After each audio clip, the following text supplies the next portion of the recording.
Hi everybody. So popping in here and to give you a little vlog update on the dress. I know it's been very heavy embroidery and beading lately, which you guys really like, and thank you. But I wanted to show you that I made a mistake with the dress. So for some odd reason, besides me, I don't know why, but the point for my left sleeve is like super far forward and it should be like right here. For some reason, it is on the right. It's perfectly fine. But on the left, it's super far forward.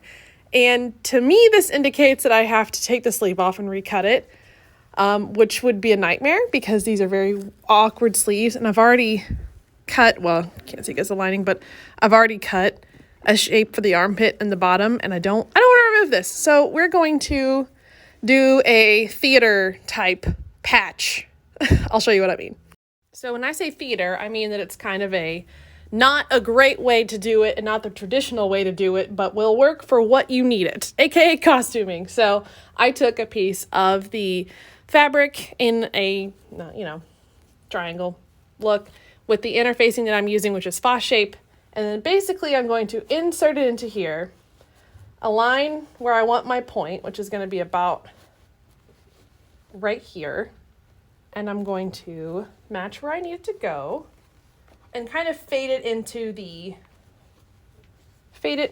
sleeve. Now, the thing is this is going to work out fine because I'm going to have a lot of heavy beading right here and it's going to cover this, but I'm going to basically hand sew the outside of the sleeve to the new patch and make it look seamless.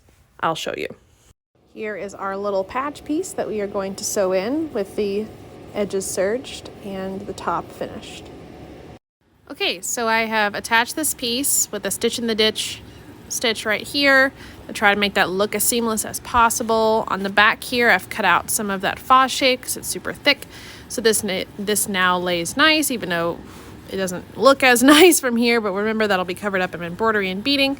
So now I'm going to stitch down this piece with just a whip stitch to the interfacing and just like hit that with a lot of steam to get that all to nice blend together, and then we'll have our mistake finished. So now here is the updated point on the sleeve, which is at a much better position on my shoulder. It does look like it's been added, but that will be covered by the embroidery and the beading that goes there. And so now it matches the other side. Yay! This is exciting. And if you guys are wondering why it, the back part of the sleeve is big. So I have bigger arms, and so I needed all of this area to cover it. So it now matches.